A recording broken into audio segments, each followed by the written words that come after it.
Ya, selamat siang Bapak Ibu sekalian yang ada tempat di sana. Bersyukur untuk kesempatan bisa bertemu lagi. Beberapa tempat saya kenali tempatnya dan juga beberapa orang saya masih kenal. Berdoa suatu hari bisa bertemu lagi dengan Anda sekalian. Suatu tema yang diberikan kepada kita pada hari ini, suatu tema yang sangat penting sekali, itu bagaimana bersaksi, witnessing where God has put us, bersaksi di mana Tuhan sudah menempatkan kita.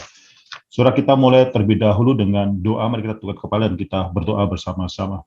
Bapa dalam surga, kami menyerahkan apa yang sudah kami terima daripada Pendeta Billy dan apa yang akan kami terima daripada sesi ini. Berdoa supaya Tuhan memberkati, supaya ada satupun firman Tuhan yang lalu demikian saja tanpa akhirnya merubah, menggerakkan, bahkan mendorong kami untuk berbuat sesuatu dalam zaman di mana atau dimanapun kami ditempatkan oleh Tuhan. Ini doa ya Tuhan, kayak kami menjadi saksi-saksi Tuhan yang mengetahui pada suatu panggilan bersaksi yang Tuhan berikan kepada kami. Ada suatu urgency untuk bisa menyaksikan Tuhan.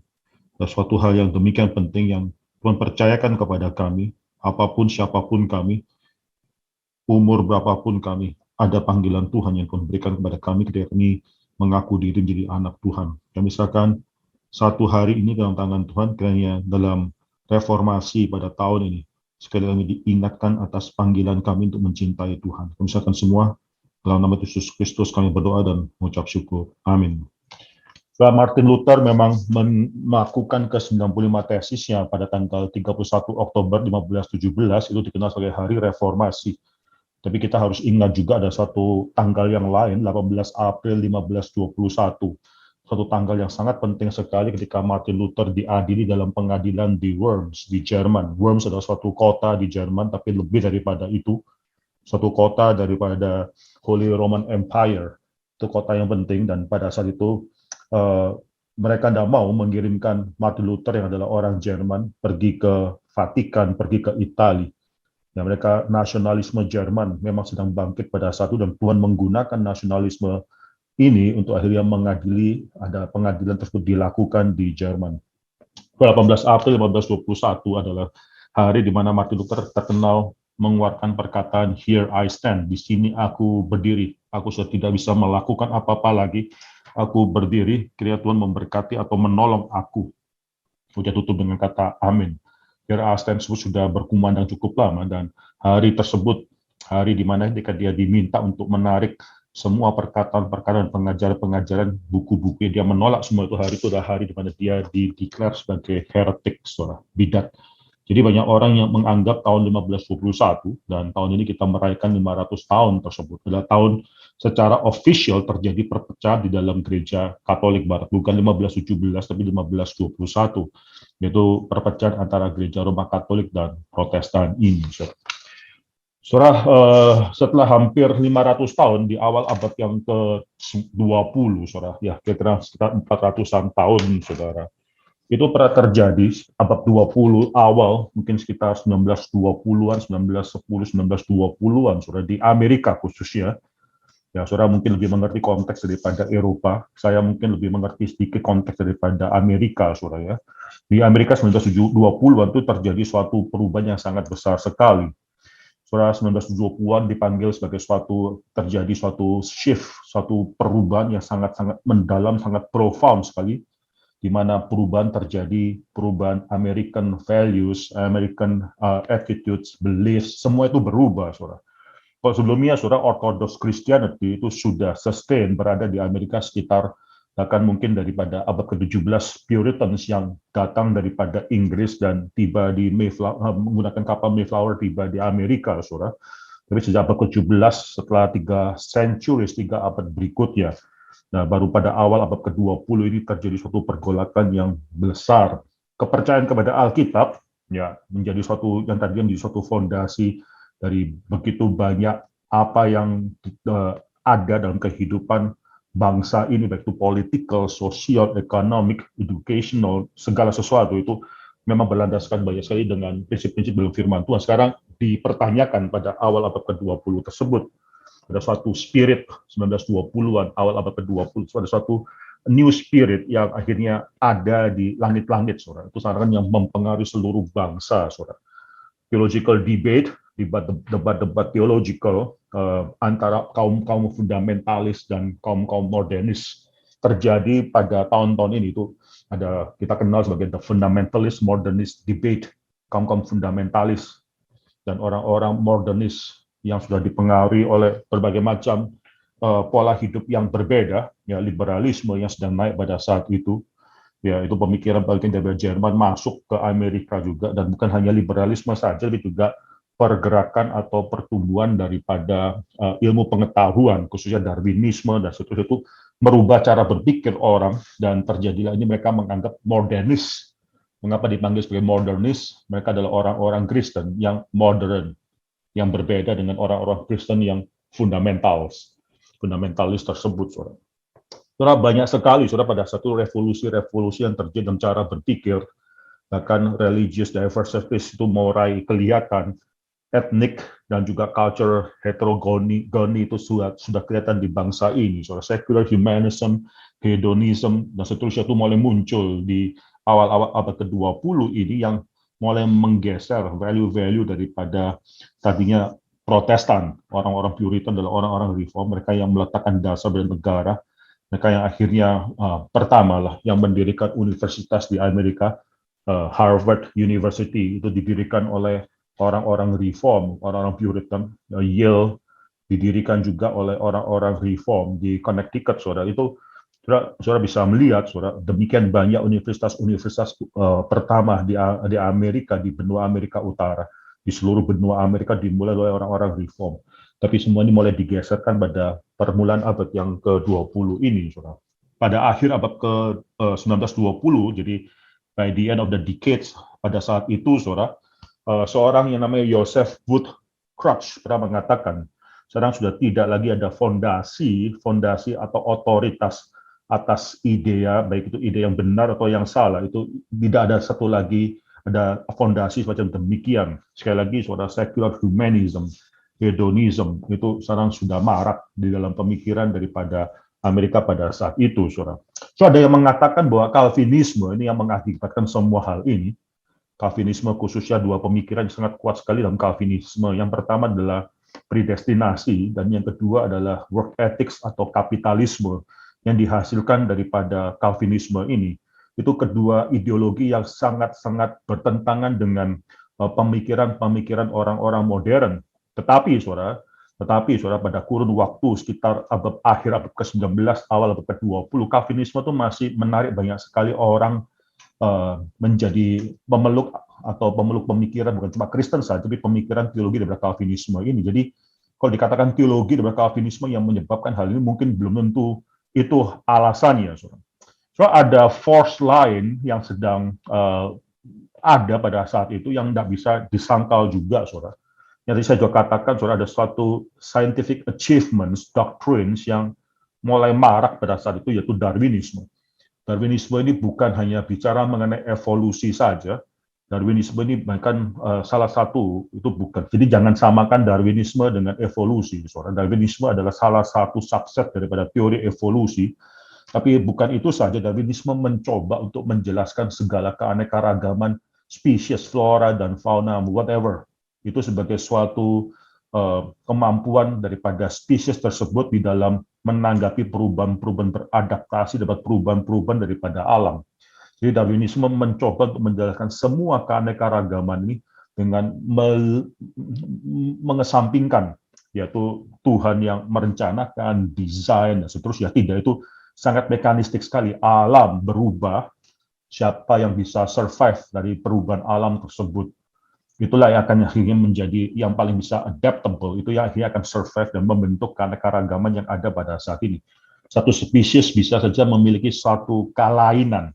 Ada spesies yang mungkin kelainan karena mungkin kita katakan albino misalnya, atau spesies lain kelainan karena masalah kulit yang lebih gelap, ada pigmen yang ada kelainan daripada DNA sehingga mengakibatkan pigmen kulit yang lebih gelap. Soal kelainan-kelainan ini, random mutation semacam demikian, itu menjadi suatu keuntungan tertentu ketika ada kondisi perubahan iklim dan seterusnya. Sehingga spesies tertentu dengan kelainan tersebut itu mungkin bisa lebih beradaptasi dibandingkan spesies-spesies lain yang normal. maka spesies yang ini dengan kelainan ini yang akan bertahan terhadap perubahan tersebut, dan akhirnya ya seluruh perubahan-perubahan yang kecil-kecil ini diakumulasikan over time dengan jangka waktu yang panjang, itu yang menghasilkan nantinya spesies yang barunya. So, ini menarik sekali karena pada saat itu orang melihat bahwa ternyata saya sudah bisa memberikan solusi, ya, memberikan solusi tanpa harus memasukkan ide mengenai supranaturalisme Tuhan yang menciptakan, Tuhan yang guide, ya, konsep mengenai Tuhan guide the history itu adalah konsep daripada sangat kuat sekali dalam Calvin, saudara, Calvinisme, karena tidak perlu semua hal ini, saudara. Tapi suatu random chance yang tidak ditetapkan oleh Tuhan sebelumnya itu memungkinkan bahkan segala sesuatu yang kelihatan didesain ini, saudara. Bukan cuma scientific doctrines yang keluar pada saat itu yang memungkinkan atau perubahan-perubahan ini, tapi juga ada industrialization, di mana saudara itu orang mulai banyak yang bekerja, orang lebih banyak dilibatkan dalam produce and to make something, menjadi negara yang industrious. Nggak lagi bicara mengenai konsep ibadah dan seterusnya, itu bukan yang paling penting. Yang penting adalah bagaimana kita sebagai orang yang bekerja, bagaimana kita bisa menghasilkan sesuatu, bagaimana efisiensi kerja. Itu yang lebih ditekankan, dan ini mungkin bahkan sampai pada zaman ini, ya, soalnya itu the driving force daripada industrialization. Dan kita sudah masuk dalam revolusi industri 4.0, mungkin suatu hari 5.0. Itu semua latar belakangnya adalah konsep mengenai bagaimana manusia itu mengoptimalkan efisiensi daripada seluruh kerja. Ya, saudara bisa melihat nanti ada labor unions, ada begitu banyak orang-orang di mana nanti ini akan merubah struktur daripada masyarakat, saudara. Doktrin Marxisme masuk juga pada abad itu, dipikirkan pada akhir abad yang ke-19, mulai dipelopori atau masuk ke dalam Amerika sebagai salah satu teori ekonomi alternatif. Tidak harus kapitalisme, tidak harus free market daripada John Smith, tapi sekarang Marxist doctrine yang banyak sekali itu didasarkan pada materialisme, filsafat daripada materialisme, filsafat daripada ya sosialisme dan seterusnya, itu mulai masuk, saudara. Ada juga aspek yang lain, yaitu berkenaan dengan urban development. Kota-kota itu mulai besar dan berkembang, lebih banyak, makin lama semakin banyak orang yang tinggal di kota dibandingkan orang yang tinggal di luar daripada kota tersebut. Kalau saudara lihat map di Amerika, ya, nanti saudara perhatikan, saudara bisa cari di Google juga. Perhatikan map di Amerika, itu majority orang yang tinggal di Amerika itu hanya di beberapa kota yang kecil, atau bukan kecil, kota besar, tapi memakan tempat daerah yang sangat kecil sekali dibandingkan seluruh tanah yang available di Amerika, saudara. So, urban development yang semacam demikian itu mengakibat banyak juga social unrest, ada poverty, social justice makin dipikirkan. Jadi mungkin saudara, semua hal-hal ini itu ada impact terhadap apa yang terjadi pada awal abad ke-20 di Amerika, saudara. Di awal abad ke-20 Amerika ada problem yang sangat besar sekali ketika terjadi perubahan-perubahan yang demikian, ada debat antara fundamentalis dan modernis. Sangat sulit sekali kalau kita harus menempatkan diri di antara dua camp ini, di mana kita harus menempatkan diri. Modernis ya adalah orang-orang yang to some extent orang yang bisa katakan mencoba menyelesaikan, sekali lagi soalnya modernis adalah orang-orang yang mencoba menyelesaikan problema daripada kekristenan pada saat itu dengan menundukkan kekristenan di bawah tuntutan daripada progres yang ada pada saat itu. Orang modern, so.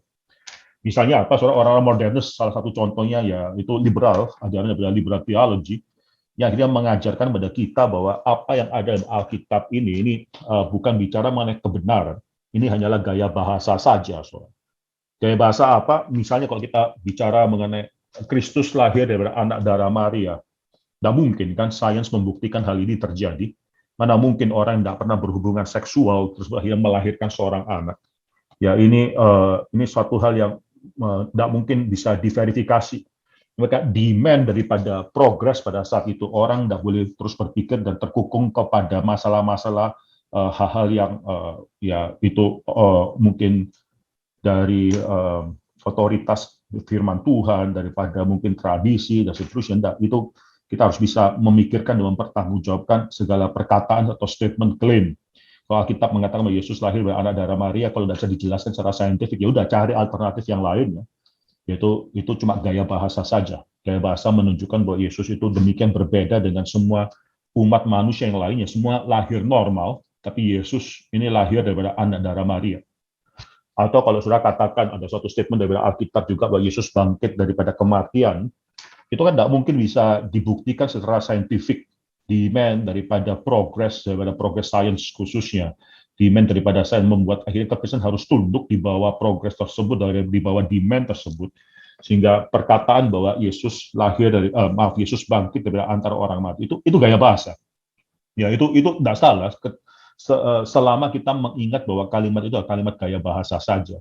Yesus bangkit dari antara orang mati yang menunjukkan bagaimana dia itu akhirnya kuasa dia atau perkataan-kataan dia itu diingat kembali oleh murid-muridnya yang ketakutan ketika Yesus ditangkap dan tercerai-berai, tapi sekarang mereka mendapatkan suatu renewed spirit dalam meneruskan atau memperjuangkan perkataan Yesus. Jadi bukan bangkit secara ragawi, bukan bangkit dalam tubuh ya, tapi kebangkitan yang membuat orang-orang itu merasakan kehadiran Yesus secara spiritual. Nah, ini maksud gaya bahasa tersebut. Nah, masuk akal lah kalau manusia modern pada zaman ini itu masih percaya bahwa Yesus itu dibangkitkan secara tubuh. Sains tidak bisa membuktikan hal ini. Lalu mengapa kita masih harus percaya? Saudara? Itu kaum-kaum modernis melakukan hal ini, merubah gaya bahasa daripada firman Tuhan. Itu untuk menjelaskan dan bagaimana mencoba menjelaskan Alkitab itu sangat rasional sekali, bahkan sangat rasional dibandingkan jika dituntut diminta pertanggungan jawab oleh dunia. Saudara, on the other hand, kaum-kaum fundamentalis adalah orang-orang yang mungkin bisa dikatakan biblisis, ya orang-orang yang literalis, orang-orang yang hanya mengatakan kalau Alkitab mengatakan demikian ya sudah ngotot. Pada saat itu, saudara, itu evolusi itu menjadi suatu dilema yang sangat besar sekali di Amerika. Kalau saya pernah dengar, saudara, mungkin ada Scopes Monkey Trial, saudara. Itu pernah menjadi suatu perdebatan besar juga di Amerika, saudara. Saudara bisa melihat bagaimana kaum fundamentalis mencoba untuk mengetahui bahwa ada tantangan dari kaum modernis, maka mereka harus akhirnya menekankan literal interpretation daripada segala sesuatu yang dikatakan oleh Alkitab. Ya, kalau Yesus katakan bangkit, ya sudah bangkit. Itu bangkit secara tubuh, ya bangkit secara tubuh. Yesus lahir dari anak darah Maria, itu literal. Kita menerima semua hal itu, tapi mereka sangat meliteralkan seluruh interpretasi sampai nanti ya berapa lama penciptaan tersebut itu adalah ya kalau saat dikatakan dalam Alkitab hari ya sudah hari 924. Jadi saudara semua dianggap sangat literal sekali sama orang-orang fundamentalis ini, saudara. Dan pada saat itu ada seorang yang namanya Graham Mason, ya Graham Mason itu pendiri daripada Westminster Theological Seminary. Dia juga adalah yang memulai daripada Orthodox Presbyterian Church. Saudara, dia adalah seorang yang tadinya adalah pendeta atau ordained minister di dalam PC USA, saudara, yang akhirnya karena dia melihat bagaimana gereja sudah mulai masuk liberalisme, dan dia menulis satu buku yang sangat penting sekali, itu Liberalism, Christianity and Liberalism. Dan dia mengatakan bahwa liberalisme itu bukan Christianity, walaupun mereka pakai pelang Kristen, liberal Kristen liberal ya. Itu dia katakan itu bukan kekristenan, itu adalah anti-Kristen karena menolak semua tenet-tenet dasar, pernyataan dasar yang ada dalam Alkitab, itu bukan kekristenan. Kekristenan melawan liberalisme. Saudara, dia akhirnya melihat bagaimana gereja sudah semakin banyak masuk pendeta-pendeta liberal masuk dalam gereja, bahkan akhirnya masuk juga ke dalam Princeton Theological Seminary. Princeton Theological Seminary itu mencetak banyak sekali hamba-hamba Tuhan yang akan dipakai di dalam misi USA. Jadi ketika sekolah ini masuk liberalisme masuk dalam sekolah ini, saudara, itu akan mengakibatkan juga banyak sekali hamba-hamba Tuhan yang lahir menjadi orang-orang liberal juga. Dia lalu memutuskan sebagai seorang pendeta di dalam salah satu gereja di PC USA pada saat itu. Dia bahkan dia mengusahakan bukan cuma dalam gerejanya saja, saudara. Dari satu ordained minister, dia men-set up suatu independent foreign mission board, saudara. Jadi dia mau supaya uang daripada orang Kristen yang setia itu bukan mendukung misi daripada hamba-hamba Tuhan, misi jadi luar negeri, foreign mission. Itu bukan mendukung mereka yang akhirnya bukan adalah orang-orang yang setia daripada firman Tuhan. Dia set up suatu independent foreign mission board, di mana orang bisa mengirimkan uang ke sana, dia salurkan kepada orang-orang yang menurut dia adalah orang-orang yang memang masih Kristen atau reform sejati, saudara. Saudara, akhirnya oleh karena itu dia dituduh sebagai orang yang menggelapkan uang dan seterusnya, saudara, dan akhirnya dia dicopot daripada posisi jabatan ordinasinya tersebut. Nah, dia lalu keluar daripada Princeton Theological Seminary dan memulai Westminster Theological Seminary, dan kemudian juga memulai satu sinode yang kita kenal sekarang dengan Orthodox Presbyterian Church ini, saudara. Luar biasa, Mason adalah seorang yang luar biasa, ahli daripada bahasa Yunani. Dia juga pernah belajar di Jerman. Dia bukan orang yang fundamentalis, sorry. Dia bukan orang yang sangat fundamentalis. Dia mengatakan suatu kalimat, kalau disuruh memilih fundamentalis atau modernis, saya akan menjadi orang fundamentalis. Itu menunjukkan demikian sulitnya pilihan pada saat itu. Saudara-saudara, ada dua kubu. Saudara sekarang harus memilih mana daripada kedua kubu ini. Mason tentu bukan seorang fundamentalis biasa, dia adalah seorang yang luar biasa, dia adalah orang juga pernah belajar di Jerman dan seterusnya. Tapi dia juga bukan modernis. Dia katakan kalau saya harus pilih dua hal ini, saya akan pilih menjadi seorang fundamentalis. Lalu saya melihat satu hal yang penting melalui debat-debat atau konflik yang terjadi pada awal abad ke-20 di Amerika ini, saudara. Ada beberapa respons yang salah. Nah, ini tentunya kita harus bergumul terus dengan konteks kita di zaman ini, saudara. Menurut saya ada 3 respons yang salah, saudara, di dalam menghadapi konflik di mata kita di zaman di mana kita hidup. Konflik semacam demikian selalu ada, di mana kita harus menetapkan sikap. Ya, yang pertama itu adalah saya rasa posisi dari modernis itu salah, saudara. Posisi dari modernis itu salah ketika itu saya katakan sebagai worldly solusi menghadapi konflik yang ada. Kita lalu solusinya adalah solusi dunia, menundukkan firman Tuhan di bawah dari tuntutan dunia. Itu solusi dunia. Itu solusi dunia, saudara, yang akhirnya menjadikan bahwa Alkitab ini unrecognizable, nggak bisa dimengerti anymore. Itu bukan kekristenan, itu benar-benar suatu hal yang bukan, it's not Christianity anymore, saudara. Tapi solusi yang kedua, fundamentalis, itu menurut saya juga salah, saudara. Itu triumphalist, itu solusi yang triumphalist yang mengatakan bahwa seluruh kultur itu harus akhirnya tanpa kompromi ditundukkan pada interpretasi tertentu, saudara. Ya, saya rasa, saudara, antara debat fundamentalis dan modernis itu akhirnya dirugikan karena ada beberapa hal di mana orang-orang fundamentalis itu terlalu kaku dan terlalu merasa triumphalist. Mereka haruslah menjadi orang-orang yang terus memegang kuasa daripada kultur budaya pada saat itu dan seterusnya. Saudara. Akhirnya mereka kehilangan power dalam merubah daripada apa yang terjadi, ya, gejolak-gejolak daripada masyarakat yang terjadi pada saat itu. Saudara, triumphalist itu mengatakan itu bahwa segala sesuatu harus mereka bisa mereka memiliki suara, mereka harus bisa merubah segala sesuatu, mentransfer segala sesuatu, bahkan bukan mentransformasi efek berdosa itu harus kita lakukan, saudara. Mentransformasi dunia sekitar kita menjadi witness memang harus kita lakukan, tapi harus akhirnya ditransformasi bukan kepada kaki Kristus, tapi kepada norma-norma tertentu yang mungkin sangat berlawanan sekali dengan kebenaran itu sendiri, saudara. Ini cara berpikir yang sangat sempit sekali, ya, fundamentalis, cara berpikir sangat literalis dan seterusnya, sangat berpikir yang sangat sempit sekali yang akhirnya menundukkan segala sesuatu bukan pada kebenaran, kemudian pada kesempitan cara berpikir tersebut. Nah, pada saat itu, saudara, konsep mengenai milenialisme, saudara, ya, milenialisme itu 1000 tahun, apakah premill, postmill, amil, banyak orang-orang termasuk daripada teolog-teolog daripada Old Princeton, saudara, the Princeton Theological Seminary tersebut, orang seperti B.B. Warfield dan seterusnya, itu yang memiliki suatu ide post-mill, saudara, yaitu Kristus datang setelah kerajaan 1000 tahun tersebut. Nah, saudara, kerajaan 1000 tahun ini, Kristus datang yang kedua kali, ya, the return of Christ, itu setelah kerajaan yang 1000 tahun ini. 1000 tahun ini 1000 tahun daripada the golden age of Christianity. Itu kekristenan itu bertambah dan kultur semua itu akan menjadi sesuatu yang akan dibawa di bawah salib daripada Kristus. Itu golden age yang terus bertambah terus. Kalau perhatikan pada saat ini memang sains dalam dunia barat itu sedang bertumbuh, kultur sedang bertumbuh, tapi nanti akhirnya konsep post-mill ini akan dikagetkan dengan terjadinya World War I, World War II, di mana akhirnya ketika mereka menganggap ada suatu pertumbuhan budaya tersebut dan mereka tidak bisa menyangka, khususnya dalam World War II itu terjadi perang dunia demikian besar. Itu seakan tidak ada lagi nilai, justru negara-negara Eropa, negara-negara Barat, negara yang telah dipengaruhi kekristenan itu akhirnya melalui World War II doang itu sudah mengakibatkan 60-70 juta manusia itu mati karena satu perang ini, saudara. Itu mengagetkan. Tapi di awal daripada abad ke-20, ya, bahkan sampai 1920 itu pengaruh daripada post-mill ini demikian kuat, saudara. Demikian kuat sehingga orang itu memiliki suatu konsep eskatologi di mana sejarah ini semakin lama akan semakin terus menunjukkan kuasa atau influence sebagai kekristenan di segala zaman, segala tempat, sehingga mereka sangat sulit dengan konsep saya demikian.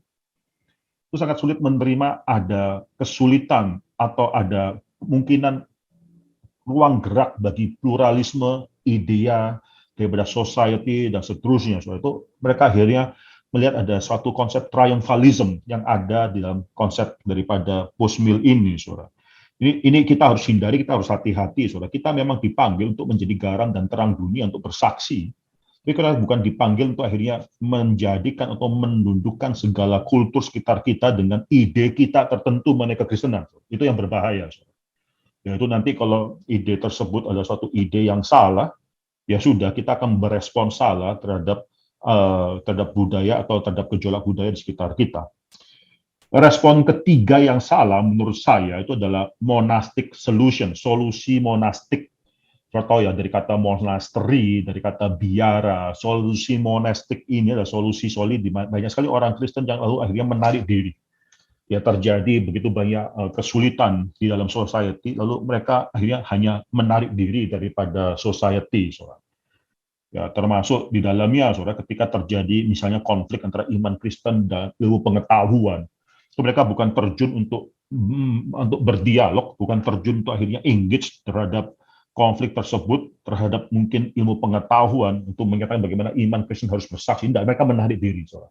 Bagi mereka, saudara, tidak pernah ada konflik. Mengapa? Karena kekristenan dalam hal Kristen ilmu pengetahuan, Kristen dan ilmu pengetahuan itu berbicara mengenai dua hal yang berbeda. Nah, mungkin ada konflik karena terpisahkan dua hal ini. Bagi saya mereka adalah orang-orang yang sedang menarik diri dan mendirikan biara-biara, monastic solution. Banyak sekali orang-orang Kristen juga pada zaman ini, dan mungkin saudara bisa tahu sendiri mungkin siapa yang melakukan hal ini. Dari diskusi kita bisa melihat orang ini sedang menarik diri. Bukannya mau akhirnya menggarami dunia, akhirnya mau bersaksi tengah-tengah dunia, tapi sedang menarik diri, saudara. Itu seperti orang yang akhirnya menarik diri dalam monastery, biara, dan akhirnya menutup diri. Tidak pernah ada konflik dalam biara tersebut dengan dunia. Mengapa? Karena terpisah daripada dunia, saudara. Nah, kita bukan dipanggil untuk melakukan hal ini, saudara. Sekali lagi, saudara, ini 3 respon yang salah. Yang pertama yang tadi saya katakan dilakukan oleh orang-orang modernis, yaitu the worldly solution, yaitu mereka menundukkan kebenaran firman Tuhan kepada yaitu tuntutan. Ya sudah, akhirnya nggak ada konflik. Mengapa? Ya sudah, semua dirubah gaya bahasa tersebut. Kita akhirnya merubah cara hidup kita, beliefs kita, tenets kita, itu kita rubah semua. Dan akhirnya kita merasa nggak ada konflik dengan dunia ini karena ya sudah kita menjadi bagian dari dunia ini. Yang kedua adalah yang merasakan, itu yang saya katakan sebagai triumphalist solution, saudara. Itu mereka yang merasakan diri itu triumph. Itu segala sesuatu itu harus, ya memang segala sesuatu harus ditaklukkan pada salib Kristus. Masalahnya adalah kita sendiri pun seringkali juga harus menaklukkan diri kita. Kita sendiri harus menaklukkan, merubah cara berpikir kita, kesaksian hidup kita harus rela dikoreksi, bahkan juga berkenan dengan doktrin kita. Ya, slogan daripada reformasi kan semper reformanda, saudara. Itu gereja terus mereformasi dirinya. Triumphalist solution sekali lupa bahwa mereka pun memiliki dampak daripada dosa. Mereka bukanlah standar kebenaran tersebut. Mereka harus lebih rendah hati di dalam menghadapi kesulitan dunia. Mereka bukan memiliki suatu konsep bahwa kekristenan itu terus semakin lama semakin akan baik terus. Ya, mereka teologi mereka, doktrin mereka, bahkan mungkin doktrin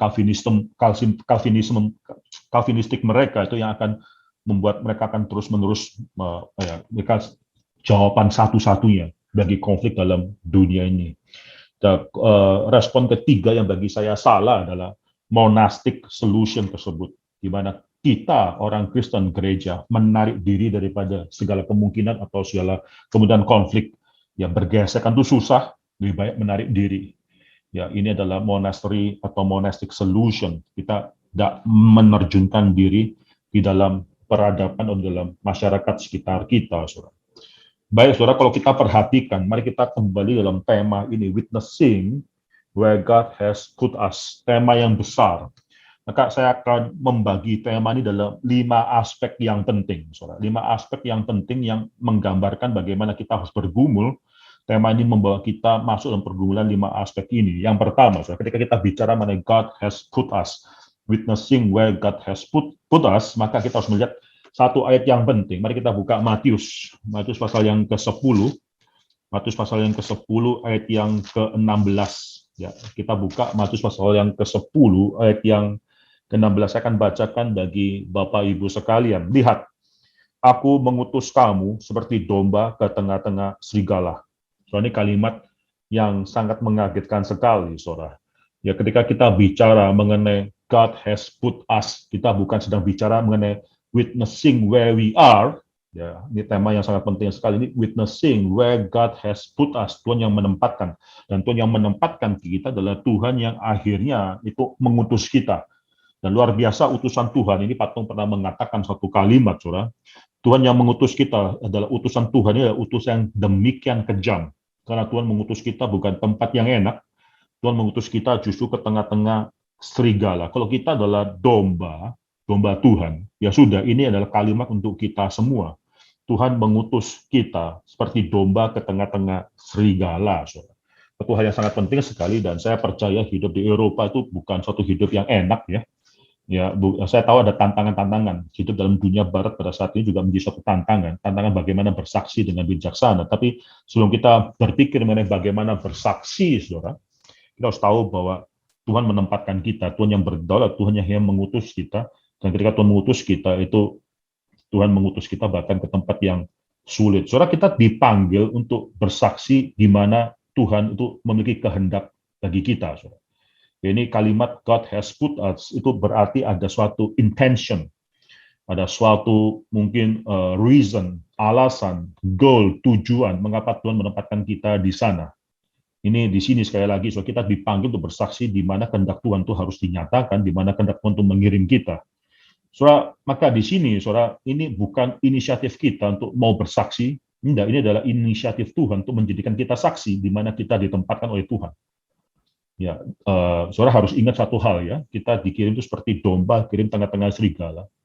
Jadi ada suatu hal yang sulit sekitar kita dan Tuhan menempatkan kita di sana. Ini adalah inisiatif Tuhan. Saudara, kalimat ini, ya, witnessing where God has put us, bukan berarti bahwa kita berkompromi dimanapun kita berada. Ini berbeda, saudara.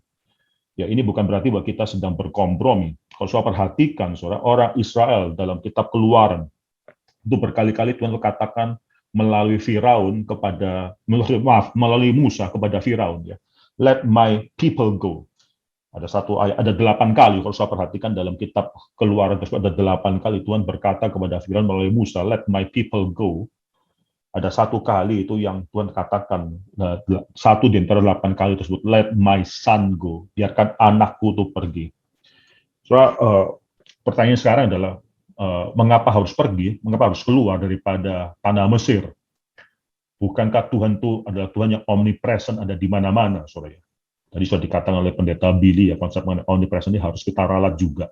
Bukan Tuhan ada di mana-mana, mengapa Anda bisa menyembah Tuhan? So, kalimat tersebut, ya, let my people go, so that they can worship me in the wilderness. Biarkan anakku pergi, biarkan umatku itu pergi, supaya mereka bisa menyembah, melayani, atau beribadah kepada aku di padang belantara. Dan itu suatu kalimat yang sangat penting sekali. Itu, dan saudara bisa melihat bagaimana Firaun itu mencoba untuk menahan mereka. Firaun kata, oke, sekarang kamu kalau mau menyembah Tuhan, ya, itu di sini saja, di Mesir. Tidak usah keluar, di Mesir saja. Lalu Musa kata, tidak bisa. Lalu Firaun mencoba untuk akhirnya mengatakan, oke, kamu boleh keluar daripada Mesir, tapi harus ada jaminan itu, ya sudah ternakmu, atau anak-anakmu harus tinggalkan di Mesir. Silakan pergi yang lainnya, supaya suatu hari mereka akan kembali lagi. Tidak bisa, katanya Musa. Musa kata, tidak bisa, kami harus pergi, seluruhnya pergi, bersama dengan ternak semua harus pergi semua. Let my people go, so that they can worship me in the wilderness. Saudara, kalimat ini kita harus langsung tanya, kenapa? Apa salahnya? Mengapa orang anak Tuhan tidak bisa worship Tuhan di Mesir? Kenapa harus pergi keluar? Bukankah Tuhan itu adalah Tuhan yang berkuasa, berdaulat, dan berada di mana-mana?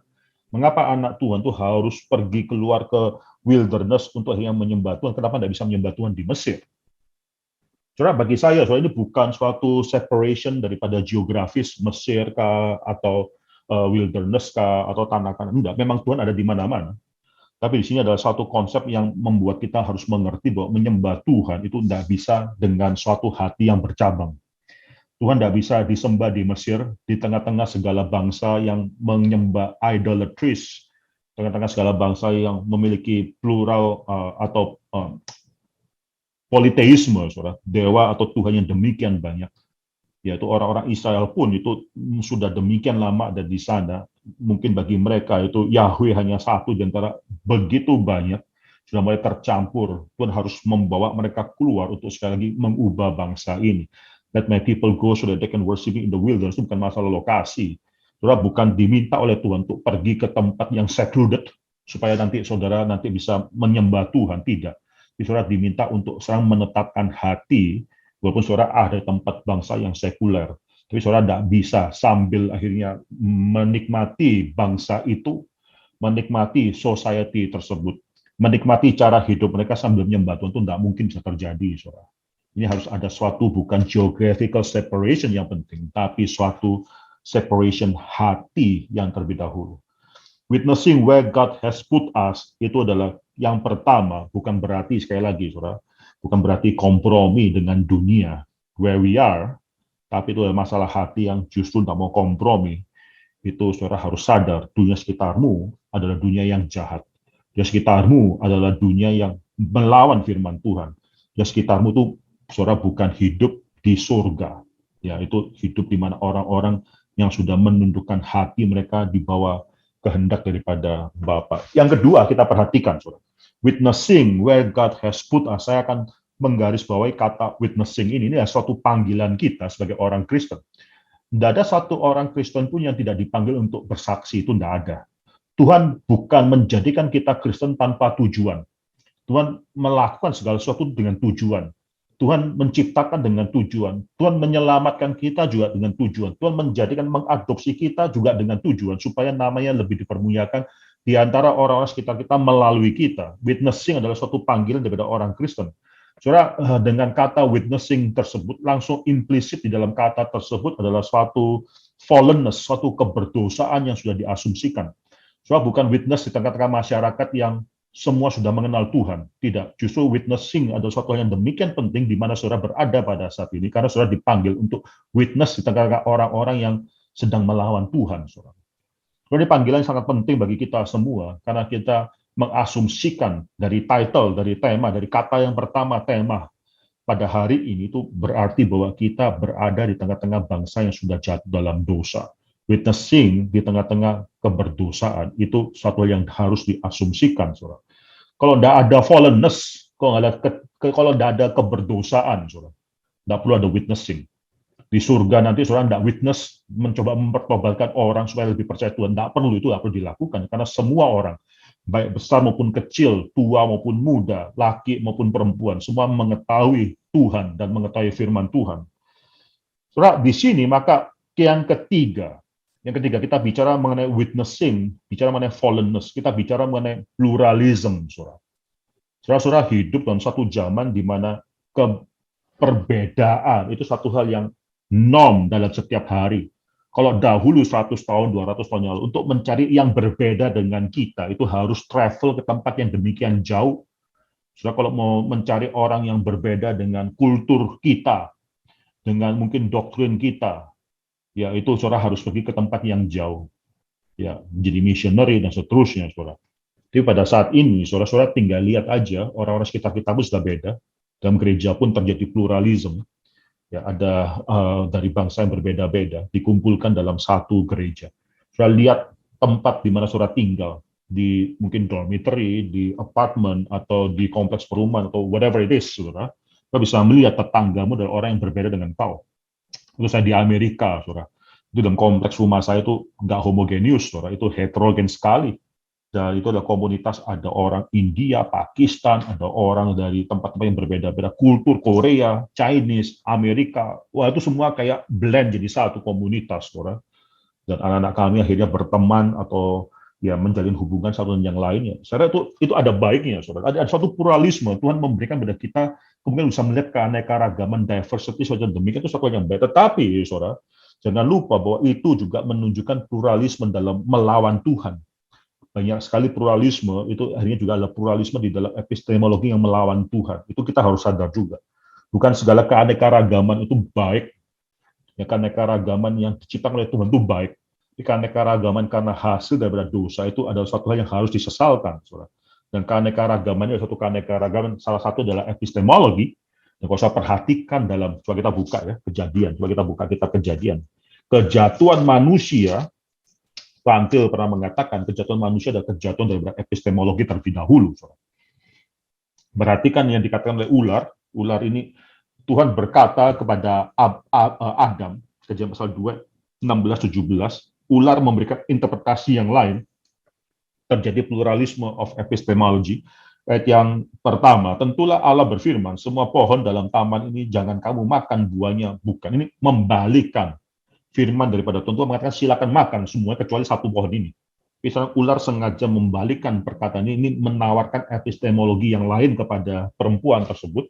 Dan yang kedua, lalu sahut perempuan itu kepada ular itu, buah pohon-pohon dalam taman ini boleh kami makan, tetapi tentang buah pohon yang ada di tengah-tengah taman, Allah berfirman, jangan kamu makan ataupun rabah. Tuhan tidak pernah mengatakan tidak boleh dirabah, tidak boleh dimakan, iya. Tapi ini menambahkan sesuatu kepada firman Tuhan. Ini suatu epistemologi lagi daripada si perempuan tersebut.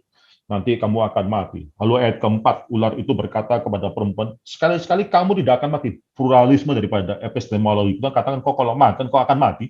Oh, engkau nggak akan mati. Ya, ini memutarbalikkan firman Tuhan. Tapi Allah mengetahui bahwa pada waktu kamu makannya, matamu akan terbuka dan kamu akan menjadi seperti Allah, tahu tentang yang baik dan yang jahat. Saudara, saya kasih komentar sedikit mengenai ayat ini. Saudara, tahu mengenai baik dan yang jahat itu bukan pertama kali manusia baru tahu apa yang baik, apa yang jahat. Tidak, karena kan ada teori yang mengatakan bahwa manusia itu dilahirkan seperti blank slate, seperti suatu kertas yang kosong. Sekarang kita tinggal isi apa, itu manusia baru mengetahui apa yang baik, apa yang jahat. Manusia tidak tahu, itu manusia masih netral. Tidak ada netralitas. So, manusia diciptakan berdasarkan gambar dan rupa Tuhan, diciptakan baik, bahkan sangat baik. Tuhan katakan pada hari yang terakhir itu, Tuhan segala sesuatu itu sangat baik. So, manusia diciptakan untuk mengetahui Tuhan, mengenal Tuhan, bahkan in relation dengan Tuhan. Tidak mungkin manusia tidak tahu apa yang baik dan yang jahat. Bahkan ketika si ular itu masuk, seharusnya pada saat itu Hawa sudah langsung tahu bahwa ini bukanlah firman Tuhan dan diusirlah. Seharusnya ular tersebut diusir keluar dari taman Eden tersebut, tapi tidak, tapi terus diladeni. Nah, apa maksudnya di sini bahwa engkau akan menjadi seperti Allah, tahu tentang yang baik dan yang jahat. Dan kalau saya perhatikan dalam ayat yang ke-22, Kejadian pasal yang ketiga, di sana Tuhan mengafirmasikan apa yang dikatakan oleh ular. Ayat ke-22, berfirmanlah Tuhan Allah, sesungguhnya manusia ini telah menjadi seperti salah satu daripada kita, tahu tentang yang baik dan yang jahat, dan seterusnya. Jadi memang benar setelah memakan buah tersebut, manusia itu menjadi tahu apa yang baik dan yang jahat, saudara. Tapi maksudnya di sini bukan baru pertama kali secara kognitif mengetahui, oh ini baik, oh ini jahat. Bukan itu, saudara. Tapi maksudnya di sini mengetahui adalah menguasai atau menentukan bagi dirinya sendiri apa yang baik dan apa yang jahat. Sama seperti Tuhan. Tuhan itu menentukan, dia mendeklarasikan ciptaan itu baik, itu arbitrary, memang arbitrary itu berdasarkan naturnya Tuhan, bukan arbitrary secara nggak ada dasarnya, itu berdasarkan naturnya dia sendiri, dia menciptakan segala sesuatu baik. Tuhan mengatakan kepada Musa, tanah di mana engkau berdiri itu adalah tanah yang kudus. Itu Tuhan menetapkan, itu biasanya tanah dilewati, tanah mungkin bahkan tai atau kotoran binatang sudah pernah jatuh, atau pernah juga dikencingi oleh binatang. Tapi pada hari mana Tuhan berdiri, pada satu Tuhan mengatakan itu tanah yang kudus. Ya terserah Tuhan. Itu yang menetapkan apa yang baik dan apa yang jahat. Manusia memiliki ingin, pada satu saya percaya, maksudnya di sini adalah Hawa menginginkan kuasa seperti demikian, menjadi seperti Tuhan, dengan menetapkan bagi diri sendiri mana yang baik dan yang jahat tersebut.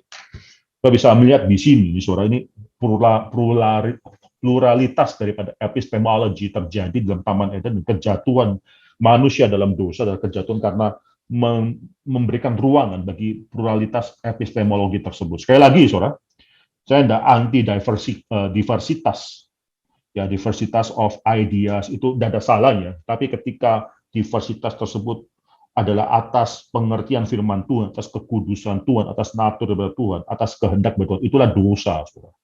Saudara, kita hidup satu zaman, kalian mungkin lebih merasakan di sana, saudara, di mana seorang hidup dalam suatu society masyarakat yang menawarkan diversitas melawan Tuhan. Kalau saya mau makna demikian, memang kenapa?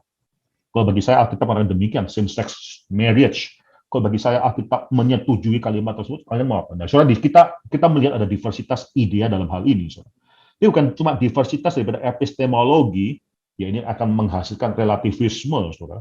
Kita melihat ada suatu pluralitas, pluralisme bukan cuma epistemologi, tapi pluralisme bahkan di dalam hal yang sangat sederhana sekali. Ini yang mengagetkan kita. 50 tahun, bahkan 20 tahun yang lalu, 50 tahun yang lalu, apalagi 100 tahun yang lalu, atau lebih daripada itu, tidak ada ini, saudara. Itu pluralisme di dalam hal yang sangat-sangat, yang saya katakan basic identity.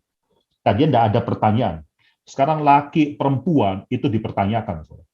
Saya ini laki atau perempuan, itu pun open to your own opinion.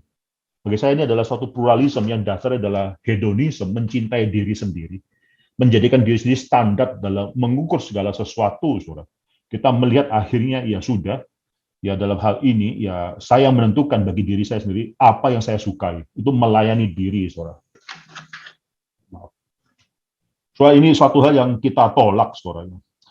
Ada hal yang lain lagi, saudara, dalam pluralisme semacam ini. Kalau saudara perhatikan dalam 2 Timotius, saudara, kita buka 2 Timotius, saudara.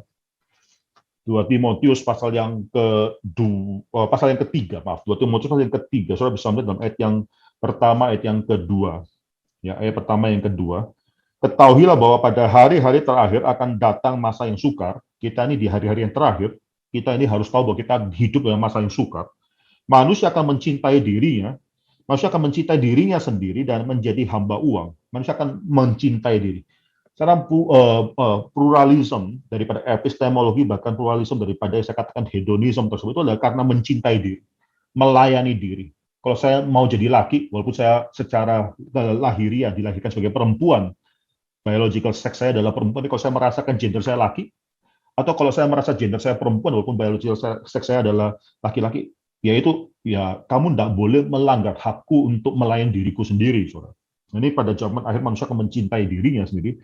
Pasal yang keempat, kalau saya perhatikan dalam ayat yang ketiga, yang keempat, saudara, karena akan datang waktunya orang tidak dapat lagi menerima ajaran yang sehat, tapi mereka akan mengumpulkan guru-guru menurut kehendaknya untuk memuaskan keinginan telinganya. Mereka akan memalingkan telinga daripada kebenaran dan membukanya bagi dongeng, saudara. Kalau kita hidup dalam zaman ini, kita hidup dalam satu zaman di mana orang tidak suka lagi dikasih tahu, ini loh standar kebenaran. So, waktu saya masih muda, ketika saya masih remaja, pergumulan saya itu adalah pergumulan mengetahui apa itu universal truth. Apakah kebenaran yang universal tersebut? Dari mana saya bisa mengetahui, dan kalau saya sudah mengetahui, lalu apa yang harus aku lakukan? So, banyak pemuda pada zaman ini, generasi Z, ini generasi anak-anak muda pada zaman ini, saudara, khususnya, atau generasi sebelumnya, milenial, generasi Y, saudara, itu pergumulannya bukan bicara mengenai universal truth anymore. Pergumulannya bicara mengenai suka tidak suka. Saya senang ini ya karena saya suka. Mengapa kamu harus melanggar apa yang kusukai? Ya, mengapa saya tidak bisa hidup sesuai dengan prinsip hidupku sendiri? Inilah tanda daripada zaman akhir tersebut.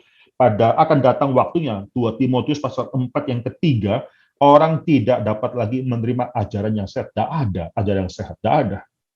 Ya, di sini dikatakan mereka akan mengumpulkan guru-guru, ya orang-orang pandai, mereka kumpulkan untuk mendukung, menjustifikasikan dirinya. Mereka mengumpulkan, membuat komunitas, mereka akan bersuara, memperjuangkan hak mereka. Mereka mengumpulkan guru-guru menurut kehendaknya untuk memuaskan keinginan telinganya. Telinganya itu menjadi hambanya. Keinginan hati itu menjadi suatu idol dalam hidup mereka. Saudara, itulah yang terjadi pada saat ini. Saudara, kita bicara mengenai witnessing, bukan cuma masalah kita dipanggil untuk menjadi orang yang bersaksi, kita harus bijaksana. Kita dipanggil untuk bersaksi di tengah suatu hal yang sudah demikian banyak pluralism, ada banyak suatu hal diversitas, bukan hanya di dalam hal epistemologi, tapi juga dalam hal yang bahkan segala macam hal. Dosa-dosa yang bermacam, beraneka ragam. Semuanya ingin melawan firman Tuhan. Yang keempat, tema ini, witnessing where God has put us, itu memberikan kita suatu pengertian bahwa ini ada urgency. Tuhan tidak tunggu sampai engkau keluar daripada Jerman, daripada mungkin Stockholm, daripada tempat-tempat yang lain, saudara. Tuhan tidak tunggu saat engkau akhirnya keluar baru bersaksi. Dimanapun engkau ditempatkan, itu engkau harus bersaksi. Itu urgency. Itu bicara mengenai suatu yang Tidak ada satu waktu di mana kita tidak perlu akhirnya memberikan kesaksian. Tidak perlu, saudara. Tidak menjadi witness. Coba kita baca satu bagian firman Tuhan, 1 Petrus, ya, 1 Petrus pasal yang ketiga. Petrus pasal yang ketiga, ayat yang ke-15, saya bacakan bagi Anda sekalian, saudara. Tetapi kuduskanlah Kristus di dalam hatimu sebagai Tuhan. Kalimat yang kedua, saudara, dan siap sedialah pada segala waktu untuk memberi pertanggungan jawab. Ini penting sekali, saudara. Siap sedialah setiap waktu untuk bersaksi. Orang akan datang pada engkau dan bertanya sesuatu dan engkau harus bersaksi pada saat itu, saudara. Kita bicarakan kesaksian apa yang harus kita bicarakan, saudara. Message apa yang harus kita bicarakan sebagai suatu orang saksi, witness bagi Tuhan. Tapi yang penting di sini ada suatu urgency. Tuhan tidak tunggu. Tuhan tidak akan minta engkau tunggu, engkau nanti harus latihan, ambil berapa SKS sekolah teologi, atau ntar kalau sudah pulang baru bersaksi. Wherever God put you, put us. Itu adalah satu kesempatan di mana kita harus menyaksikan Tuhan. Be ready at any time, urgency. Yang kelima dan yang terakhir di sini, saudara, kita bisa katakan kalimat ini witnessing where God has put us itu bicara mengenai message. Kalau saudara tahu bahwa dunia di mana engkau berada itu sangat plural, tidak sama dengan dirimu, berbeda dengan engkau. Engkau tahu bahwa ada suatu urgency untuk memberitakan atau menjadi saksi Kristus, saudara. Ya, maka di sini kau harus tahu bahwa ada suatu message yang harus diberitakan. Dan message itu bukan cuma masalah message mengenai ayo datang ke gereja, bukan itu, saudara. Saya rasa kesaksian hidup kita bukan cuma membuat gereja kita penuh. Kesaksian hidup kita itu ada suatu message yang kalau kita teruskan, 1 Petrus 3:15, bicara mengenai sesuatu yang lebih mendalam daripada itu. Jadi Pak Billy sudah sebutkan sesuatu. Ini Pak Billy disebutkan dengan menggunakan kata kita ini sedang bicara mengenai joy. Ya, kita bukan sedang bicara mengenai ya kesuraman hidup ke orang Kristen yang dunia juga tidak tertarik, tapi dunia tertarik pada satu hal yang saudara punya dan dia tidak punya. Ini dibicarakan dalam 1 Petrus pasal 3:15, coba saya bacakan bagi saudara. Kuduskanlah Kristus dalam hatimu sebagai Tuhan dan siap sedialah pada segala waktu, siap sedia pada segala waktu, urgency yang harus dilakukan, untuk memberi pertanggungan jawab kepada tiap-tiap orang yang akan meminta pertanggungan jawab dari kamu tentang satu hal, pengharapan yang ada padamu. Suatu luar biasa, saudara. Orang dunia tuh akan bertanya, pengharapan apa sih kok kamu kelihatannya berbeda dengan dunia? Pandemi pada tahun 2020-2021, sudah 1,5 tahun lebih kita mengalami pandemi. Juga kesempatan untuk bersaksi lebih besar lagi bagi Kristus, saudara. Karena pada pandemi, pada masa ini, saudara, kita itu memiliki suatu pengharapan yang dunia itu tidak memiliki. Everything is so dark dalam dunia ini pada saat ini. Lalu orang Kristen merasa apa? Sama-sama merasa dark. Ketika kita mengalami kesulitan, kita akhirnya juga melihat bagaimana nanti ada orang yang mungkin bahkan meninggal, orang kita kenal, orang kita kasih itu meninggal. Kita akhirnya melihat bagaimana ada orang yang bahkan sudah di Jepang ya, saya tidak tahu bagaimana di Jerman atau di Eropa pada saat ini. Jepang itu orang yang bunuh diri karena pandemi, stres, psychological distress, itu sangat lebih banyak daripada orang yang bunuh diri karena orang yang mati karena COVID, ya, itu maksud saya di sana. Sekali lagi, orang yang bunuh diri karena psychological distress, khususnya ditambah lagi dengan pandemi ini, sekarang sudah melebihi dari orang yang mati gara-gara COVID. Karena mungkin ini terjadi sekitar kita, dan orang ingin tahu, ketika kita mengalami kesulitan hidup, kita mengalami pandemi ini, kita mengalami lockdown demi lockdown, kita mengalami bahkan mungkin kedukaan yang menimpa kita pada saat ini. Pengharapan apa sih yang ada pada kita? Mengapa kita berbeda? Itu dunia perlu tahu. Dan kita tuh siap sedia pada setiap saat untuk memberitakan, menceritakan mengenai pengharapan ini. Saya bicara sedikit soal mengenai soteriologi daripada orang reform. Soteriologi adalah orang reform itu tidak bisa dipisahkan daripada eskatologi. Saya tahu ya soteriologi bicara mengenai doktrin keselamatan, eskatologi bicara mengenai doktrin akhir zaman, dan seterusnya. Sekali orang bicara mengenai akhir zaman, eskatologi itu ya nanti, sekarang kita hidup dalam dunia ini, nggak perlu terlalu memikirkan pada saat itu akhir zaman. Kalau dalam soteriologi orang Kristen, orang reform, soteriologi reform, yang namanya akhir zaman eskatologi tersebut sudah ditawarkan sejak Adam sebelum jatuh dalam dosa. Adam yang belum jatuh dalam dosa pun ditawarkan pengharapan. Ini luar biasa sekali. Ya, sekali lagi, Adam yang belum jatuh dalam dosa pun ditawarkan pengharapan. Westminster Confession of Faith, chapter 7.2 itu mengatakan kepada Adam, ini Covenant of Works. Ini bicara, kita baca lah ya, kita sudah tahu, tapi tidak apa-apa, tidak ada salah kita baca juga. Kejadian pasal yang kedua, coba kita buka. Kejadian pasal yang kedua, ayat yang ke-16 dan yang ke-17. pasal 2, ini covenant of works. Ya, lalu Tuhan Allah memberi perintah ini kepada manusia, semua pohon dalam taman ini boleh kau makan buahnya dengan bebas, tapi pohon pengetahuan tentang yang baik dan yang jahat itu, janganlah kau makan buahnya, sebab pada hari engkau memakannya, pastilah engkau akan mati. Ini covenant of works, ini kelihatannya kok sangat berat sekali. Tapi Westminster 7.2 itu demikian luar biasa, itu mengatakan bahwa pada saat itu, ketika Tuhan memberikan covenant of works, Tuhan juga menjanjikan atau menawarkan hidup kepada Adam. Bukan hidup yang Adam miliki pada saat itu, karena Adam sudah hidup, tapi hidup eschatological, hidup yang kekal. Adam belum memiliki hidup kekal pada saat itu. Tuhan menawarkan kalau engkau taat, ada suatu pengharapan kepada hidup yang kekal tersebut. So, bagi saya ini sangat penting sekali. Mengapa? Karena pengharapan itu esensi dari hidup orang Kristen. Bahkan sebelum Adam, sebelum jatuh dalam dosa pun, Tuhan sudah menawarkan ada eschatological hope. Kau bisa hidup kekal. Dan kalau engkau taat, kau akan dirubahkan. Kalau engkau taat, engkau akan mendapatkan this eschatological hope. Apalagi kita yang sudah jatuh dalam dosa ini. Itu pengharapan, itu adalah sesuatu yang terus membawa kita melihat ke depan. Dunia akan menanyakan pengharapan apa yang ada padamu. Dimanapun sudah ditempatkan, pengharapan orang Kristen tidak dimiliki oleh dunia. Bisa saja kultur saudara berbeda-beda dari satu tempat ke tempat yang lain. Orang yang saudara temui itu akan berbeda-beda. Membuat suatu apologetika orang reform, itu 1 Petrus pasal 3:15, itu bicara mengenai satu hal yang tidak dimiliki oleh dunia, itu pengharapan. Maka di sini saudara-saudara bicarakan mengenai banyak pengharapan. Kita ini already and not yet. Itu konsep daripada orang reform, ya already but not yet. Kita sudah mencicipi, saudara.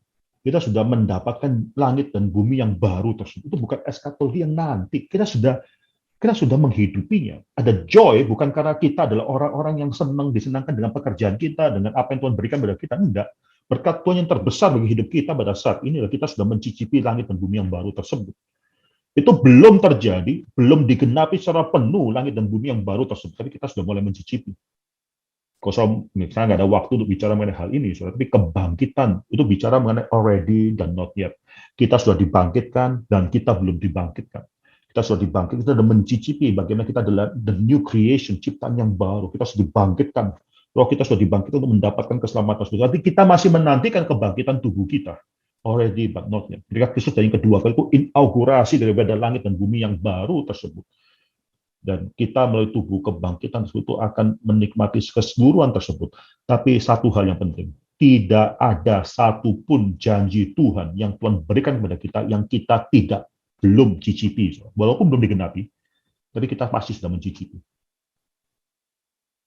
Kalau kita sudah mendapatkan penggenapan daripada Kristus yang mati di kayu salib, itu benar. Tapi jangan lupa, langit dan bumi yang baru itu belum digenapi. Kita pun masih harus berharap. Kalau kita tidak berharap, itu Paulus katakan, lalu ya untuk apa kita hidup di dunia ini? Kita akhirnya mendapatkan sesuatu yang akhirnya tidak ada pengharapan tersebut. Kita masih berharap. Tapi apa yang ada pengharapan tersebut bukan dilalui tanpa kita mencicipi. Anak-anak Tuhan itu mencicipi pengharapan yang penggenapan daripada pengharapan tersebut. Ketika Tuhan berjanji kepada Abraham bahwa melalui keturunanmu itu engkau akan mendapatkan suatu keturunan bangsa yang besar, keturunan yang besar. Saudara, Abraham tidak pernah melihat penggenapan janji tersebut, tidak pernah. Yaitu keturunan bangsa yang besar itu dia tidak pernah lihat. Tapi, saudara, Tuhan tidak membiarkan Abraham tidak mencicipi janji tersebut. Ibrani mengatakan Abraham itu hidup satu kemah dengan Ishak dan Yakub.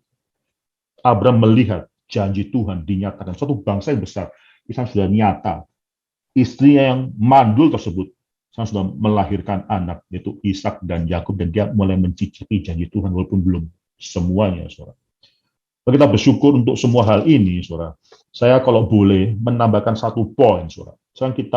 Bagi saya, saudara, dosa terbesar orang Kristen yang harus kita lawan pada saat ini, khususnya pada saat-saat pandemi, adalah dosa yang saya katakan dosa deisme.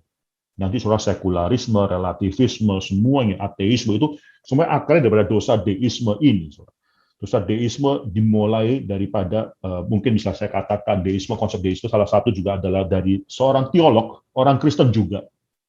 Seorang teolog yang akhirnya melahirkan konsep deisme ini adalah seorang yang saya katakan hidup pada zaman abad yang ke-17, permulaan abad ke-18, Thomas Burney, saudara. Dia pernah itu pada saat itu, saudara, itu sains itu mulai bertumbuh, mulai keluar ada satu confidence bahwa ya dunia ini mekanistik. Dunia ini sangat mekanistik sekali, bahkan seluruh tata surya kita ini seakan-akan berputar atau bergerak sesuai dengan suatu hukum alam yang sudah fix sekali, saudara. Dunia ini sangat mekanistik sekali, saudara. Dan Thomas Burney pernah mengatakan satu kalimat, the greater God, Tuhan yang lebih besar, adalah Tuhan yang tidak berintervensi dalam dunia ini, saudara, dalam hidup kita. The greater God is a non-intervening God. Itu perkataan dari Thomas Burney. Mengapa dia mengatakan kalimat ini? Yang satu ilustrasi, saudara. Ada dua jam yang berbeda. Jam yang pertama adalah jam yang dibuat oleh dua pembuat jam yang berbeda. Jam pertama adalah jam yang demikian kompleks. Itu adalah jam otomatis buatan daripada Swiss made. Ada Geneva stamp di dalamnya. Itu jam yang bahkan bisa melalui roda-roda diputar satu kali, roda-roda gigi bergerak, saudara. Bahkan tidak usah diputar, kadang juga jam otomatis dengan pergerakan lengan tangan kita saja sudah akhirnya bisa menentukan detik, menit, jam, hari, bulan, dan seterusnya. Bahkan jam ini ada satu jam yang semacam jam yang demikian kompleks, bukan cuma ada kronometernya, saudara, tapi jam yang perpetual, di mana dia bisa mengetahui perbedaan pada tanggal 30 Januari, tanggal 31, lompat ke tanggal 1 Februari, atau nanti kalau sudah April tanggal 30, tidak ada April tanggal 31, dia akan otomatis lompat pada tanggal 1 Mei, bahkan tanggal 28 Februari, maaf, dia akan langsung lompat ke 1 Maret, tidak perlu ada 29, tidak perlu ada 30, tidak perlu ada 31, dia bisa langsung berpikir, langsung lompat ke 1 Maret, bahkan setiap 4 tahun sekali ada 28, 29 Februari, baru lompat ke 1 Maret. Suatu jam yang demikian kompleks. Atau pembuat jam yang kedua, dia katakan, saudara. Buat jam yang kedua itu jam yang cuma ada ya gambaran saja, lalu ada jarum panjang, jarum pendek, dan ada mesin di belakangnya, dan untuk bisa mengetahui jam, untuk pembuat jam itu harus setiap detiknya itu menggerakkan detik di dalam jam itu, memutar jarumnya sedemikian rupa untuk bisa menunjukkan jam. Jadi kedua orang yang pembuat jam ini, manakah yang lebih besar? Jawabannya pasti yang pertama, yang kedua itu ya kita bisa lakukan, saudara. Yang pertama itu jauh lebih besar, jauh lebih brilian. Mengapa? Karena dia hanya perlu bekerja satu kali dan meninggalkan, dan jam tersebut bisa bekerja terus sendirinya, saudara. Itu potensi Tuhan yang lebih besar, atau pembuat jam lebih besar. Dengan analogi semacam demikian, dia katakan kalau Tuhan adalah Tuhan yang besar, itu tidak bisa terus-menerus intervensi dalam hidup kita, tapi Tuhan itu hanya menciptakan, lalu meninggalkan dunia ciptaan tersebut, dan akhirnya dunia tersebut akan berjalan sesuai dengan hukum yang sudah dia tetapkan tersebut. Itu Tuhan yang besar. So, dalam konsep yang demikian, lahirlah akhirnya deisme, ini theological naturalism yang ada dalam kekristenan oleh seorang teolog yang namanya Thomas Burney. Lahirlah akhirnya deisme. Ini mulai menjamur pada abad-abad selanjutnya, seterusnya, apalagi ditambah dengan kemajuan ilmu pengetahuan, orang mulai memikirkan, ya sudah, Tuhan itu adalah Tuhan yang non jauh di sana, tapi tidak berinteraksi dengan hidup kita. Kalau kita perlu secara membawa orang untuk diri kita, keluarga kita, suami, istri, pasangan, anak-anak kita, paman kita, mertua kita, orang tua kita, atau gereja kita, kita perlu untuk membawa khususnya pada zaman di mana sekarang terjadi COVID. Itu tangan Tuhan ada di mana-mana. Dan doktrin Calvinisme itu sangat strong dalam hal ini. Saudara, belajar Calvinisme bukan cuma masalah mengenai keselamatan, tulip, dan seterusnya, tapi providensi daripada Tuhan, bahwa tangan Tuhan itu ada di mana-mana. COVID terjadi bukan karena Tuhan menarik dirinya 1 milimeter, enggak. Bahkan 1 milimeter pun tidak, 1 mikrometer pun tidak. COVID terjadi dan ada tangan Tuhan dalam segala sesuatu dalam hidup kita. Saudara, itu yang membuat kita akhirnya mengetahui bagaimana kita bisa bersaksi di dunia ini. Tuhan yang menempatkan kita dimanapun kita berada pada saat ini adalah Tuhan yang tidak pernah 1 detik pun, 1 mili pun menghindarkan atau menarik tangannya dalam dunia ini. Dan Tuhan yang meletakkan engkau dimanapun kau berada, Tuhan yang meminta engkau untuk bersaksi bagi kebesaran nama Tuhan ini. Ya, Tuhan memberkati kita. Mari kita tundukkan kepala, kita berdoa. Bapa dalam surga, kami bersyukur untuk firman Tuhan yang sudah kami dengarkan ini. Berdoa supaya melalui ini ya Tuhan, ketika hamba-Mu sudah berhenti berbicara, Tuhan terus berbicara kepada anak-anak Tuhan, di Eropa, di berbagai tempat di Eropa ini. Ya Tuhan, kondisi sekitar kami bukanlah suatu surga. Banyak kesulitan, banyak tekanan, bahkan mungkin banyak cemoohan daripada orang-orang yang merasa diri lebih pintar daripada penyataan Tuhan, daripada Tuhan sendiri. Ya Tuhan, tapi kami dipanggil oleh Tuhan ketika Tuhan sudah menempatkan kami di sana. Bukan hanya menerima berkat Tuhan secara jasmani di sana, tapi menjadi saksi Tuhan juga di sana. Berikan kepada kami suatu bijaksana dalam bersaksi, suatu perasaan urgency untuk memberikan kesaksian. Dan kiranya Tuhan memberkati setiap apa yang harus kami lakukan. Berdoa untuk orang-orang yang pada saat ini perlu pengharapan daripada Tuhan, orang yang di sekitar kami, bahkan mungkin keluarga kami, diri kami. Ya Tuhan, kuatkan kami sekali lagi dengan pengharapan yang tidak dimiliki oleh dunia ini. Engkau yang menjanjikan langit dan bumi yang baru, dan yang menjanjikan tanpa kami sekarang bisa mencicipinya ya Tuhan. Bersyukur untuk semua hal ini dan kami serahkan sekali lagi anak-anak Tuhan tempat ini ke dalam tangan Tuhan. Dalam nama Tuhan Yesus Kristus kami berdoa dan mengucap syukur. Amin.